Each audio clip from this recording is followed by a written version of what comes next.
So, I mean, let's draw this castle. So I'm just going to very roughly plan it, just put the keep up here and pick out the main shapes. Try and sort of capture their majesty. We're doing water, aren't we? Yeah, watercolour I'm going to do, and I'm going to put some masking fluid on. I just want to get this sort of perspective of the rolling hills. Maybe get this one a tiny bit higher. And then we've got all the gorse and the shrubbery and the sort of line of trees, which I'm just roughly indicating.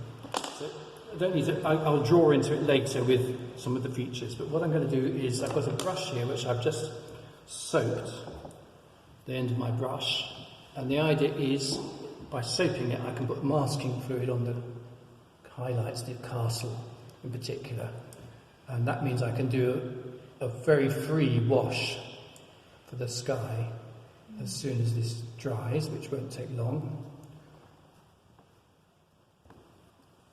And you could, this is going to be a very quick demonstration, but obviously you could do this in great detail, perhaps using a smaller brush to pick out individual, battlements or whatever. But this is just to get the feel of it. And what I particularly like about the photograph that I took one Easter is that it's got this evening glowing light. So I might even just pick out a few bits of gorse with the masking fluid. But otherwise we can put in the washes. So that's all I need to do for the highlights. What you do with a masking fluid brush is rinse it straight away. And then the soap will have protected it, so it now is a perfect brush. No masking fluid damage. So that's the first thing. I don't use, You put that back in the soap, do you? Yes, and in fact, often when I finish with a brush like that, I'll just use a bar of soap. Yeah. I just do that to it as well now and leave it with soap in it, and it protects it for next time and keeps it. Because I have to always finish up with a lump of dried masking fluid you can't get off. So now, probably not the best water to use, and we can do a wash because it's probably already starting to go tacky. So by the time I've got my wash prepared in my palette here, I'm just going to do a lovely big sky. When I get colour out of the palette, by the way, the Chinese brushes are so delicate, you don't get much colour. So if I want to get lots of colour, I use a flat sable, and that way I can increase the amount of pigment. You're still running the other classes now? Yes, all the classes They're all going to start are running. You got one on Friday, haven't you? Yes, I have. Yeah, and I've only had one or two people who can't come at the moment. So we're ready for a wash. So, what's happening? Are you recording this? Or, Yeah. So we don't see. You can watch it. I'll send you the link for this as soon as it loads up. So hopefully over the weekend, and then you can watch it at your leisure. So I'm just wetting the sky. I've got a little bit of colour left on the brush, but again, it doesn't matter too much. You shouldn't talk too much. You're being recorded. Well, it's all going to be part of the entertainment. Whose telephone call is being recorded? Do you mind? Yes. So I'm just wetting it, and now we can go in. In fact, I'm going to put a little bit of phthalo blue in as well, because a phthalo blue, it may not be the perfect shade of blue, but it will be a vibrant blue. So do you see it will give a lovely clear blue sky. I'm not going to pick out the clouds at this stage. I'm just going to run the blue right through the scene like this. And where the castle goes dark, I don't have to worry about that either, because it will go on top of the blue. Just going to even up at the top. And often at this stage, when I get down low, I just go, my water isn't clean enough, I just go into clear water with my brush. And the important thing with these Chinese brushes is to take off the excess water, because if it's too wet, we'll get cauliflower. So now I can just go into clear water and get a paler sky at the bottom of the sky. And it's got stripes in it, but there are the clouds in the source photograph, so it doesn't matter too much. And in fact, if you want if you want clouds, one of the easiest ways to do a cloud is to get a damp brush. This is a semi-stable brush, but it's just a flat. Really dry, though. But I've just dried it on tissue, and I can just lift colour out. You could dab it, couldn't you? Just dabbing it. So you could do it with a round brush as well. No, with a piece of paper. Yes, that will make a stronger lift. This is just producing a sort of misty lift, very subtle. And in fact, the bands there are just producing the influence, hint of cloud. So we can let that dry, we can carry on and do the rest of the scene. Because we've used blue for the sky, I'm going to just add yellow to my blue. So I've got cadmium yellow here. That's the idea, is to really keep it minimal. And I'm going to make, it's a particularly yellow-green that we've got, so I'm adding lots of cadmium yellow to that. And if you notice, if you look at the photograph, there are sort of browner, pinker areas. So my plan is to have a little bit of, I'm going to use English red, which is a sort of a lovely bricky red colour, and that will just give some... Yeah, you could do this bit here with a darker brown burnt umber. There's a nice warm brown. I've got some burnt umber there. I might just dive into that later and go for that. But first off, we can go for the field. And because I've already put a wash in here, I'm going to pick out a few of the green shapes up next to the keep, up here. I might go into more detail, but just go for the sort of flow, just the sort of sweep of the field, and just pick up more colour and keep going, basically. So you can really get a... And if you do it quickly like this, you'll get a smoother effect. And I'm just going to slightly dilute the same colour, a bit more yellow in it, for doing this far field here. And I just need more water, actually, some more water. Let's just do that. So it's a paler colour here, because I want to get this sort of aerial perspective going into the distance. And for that far field, I'm going to add a little bit more cerulean blue. It's like a Hooker green, Hooker green's too... in itself, Hooker's green is it's a little bit too fierce for this. What green have you got? As I'm just mixing cadmium yellow with my sky blues, and that was a mixture of blues. I put cerulean, but it's... Yes, I had cerulean, cobalt blue, and a little bit of phthalo blue. Cerulean, cobalt, a little bit of what? Phthalo blue, or bright blue. This is what I'm just using my damp brush just to move some edges whilst they're still wet. So here, I didn't quite fill in there, so I just bring the colour down. And now I can pick up that red colour from the English red and introduce a sort of browner colour here. And it's probably just where there's heather or other colours that are, just to make it slightly stronger, that are giving this brown look. It's not the exact colour of the photograph. And this far hillside here is a bit browner, so I'm going to put some brown in and just introduce water, well, slightly coloured water, to keep it really soft. It's just graduating the deeper green, paler, and a little bit, just a slight change of colour. Try to retain the sort of fold of the hill there, one running into the other. You can always drop a tiny bit more colour in. I mean, there are things like the shadows, the cast is throwing a shadow on this, but I can do that. I want to do that when it's dry, because it's quite a sharp shadow. And Minnie talked about possibly putting some burnt umber in as well, so this is a little bit of burnt umber, and as it gets down nearer to the castle, let's just put a bit of burnt umber in there too. Because also that will produce, the sort of wintry trees. This is taken in March, this photograph, so it's before. Is that still damp there? It's slightly, there's a bit of damp here, but then I've got a tiny bit of dry, and I quite like the combination of working with damp and semi-damp and dry, so you get this sort of folding effect. What I want to try and do is catch the tree line here before that totally dries, so I'm going to go back to my Chinese brush, add a little bit more. I've got the greeny colour and I've got the browny colour, and this is what I want to do. I want to just produce the tops of the trees and get them to melt into that green field. So I'm just using the brush sort of almost vertically, dabbing it along, little round shapes, a few little taller poplar-esque type shapes. And then as I come beneath where the green is, look in the photograph, there are little pockets of darker colours, so I'm just going to go along, again, just a bit of moisture, keep that going across here. And then we can go into a darker green, and I'm going to make that straight from my phthalo blue and my cadmium yellow,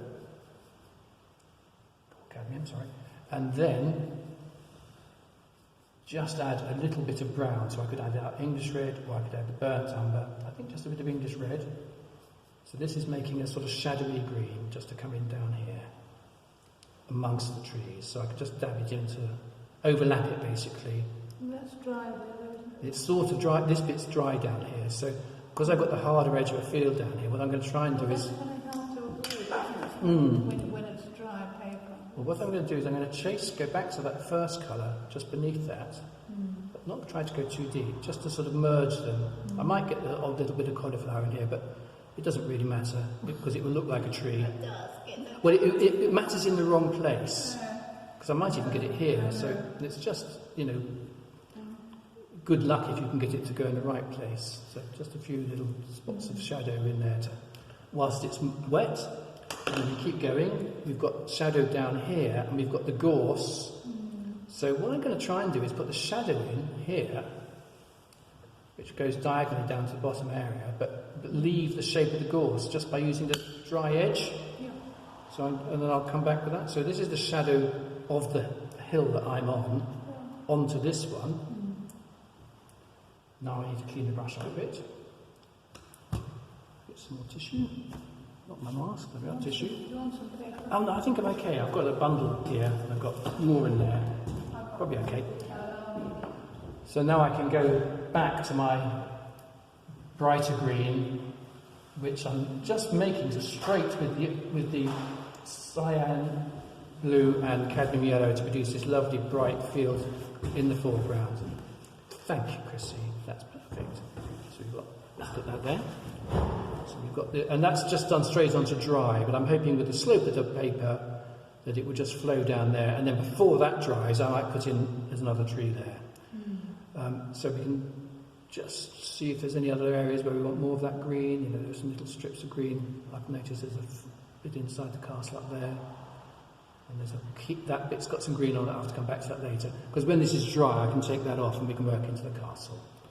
So now I'll do the gorse next, clean the brush. And this is a more orangey green. So I'm actually going to start with cadmium orange. Maybe I need, whoops, flicking it around. Let's go. Cadmium orange. This is cadmium orange. It doesn't matter if it goes into the green well here, because it's not actually a bright orange that we want. So just clean the brush off, pick up the orange, and I'm just going to start on dry to get shapes and good contrast. You see, so there is some masking in here, but I can come back for the lighter bits later. But I'm going to just create a pattern. There's little patches just on that edge. So this orange, although it's mixing in with remnants of the green, produces a lovely warm foreground. Great. And when the masking fluid comes off, I can even come in with some brighter colour if necessary. And we're going to use peachy oranges in the castle itself, so it will tie in really nicely. So I can now go to my green brush, which was using the cad and the yellow, but this time I'm going to, like before, add English red, also called light red, and we get a sort of khaki green, just to produce some little contrast down here. So we've got this sort of lovely bright, sort of subtle orange colour, but with this, I don't know, I quite like this khaki. It's a sort of, it's not too dark if you look at the shadows. It's a nice transparent colour. And that's a green with a bit of red, isn't it? And it's green with a bit of red in it, exactly. But the English red is a brown red. Yeah. But what I'm trying to do is create layers. So we've got the darker here. Sort of gradation. Gradation, yeah. And again, mixing brushes, I can just pick up a second Chinese brush, get it ready by getting it damp. Whoops. That's the other thing that happens. So I can just, by letting the brush split, by not getting it too wet, I can also put a little bit more detail into the foreground without it being fussy. That's the trick of it. And you notice in the photograph there are a few little darker patches. Let's add a bit more blue. A little bit more red. So I can put a few little darker sort of patterns up here. Now some of that will come off with the masking, but it just provides a little bit of, a little bit of extra texture. So, and I'm trying to work with the colours when they're wet, so that we get a sort of soft edge to everything. So that's probably sufficient. So I think we may have to wait till things are drier before I take the masking fluid off. It might be okay. This I've got to wait. Let's see if we can take some of the castle off.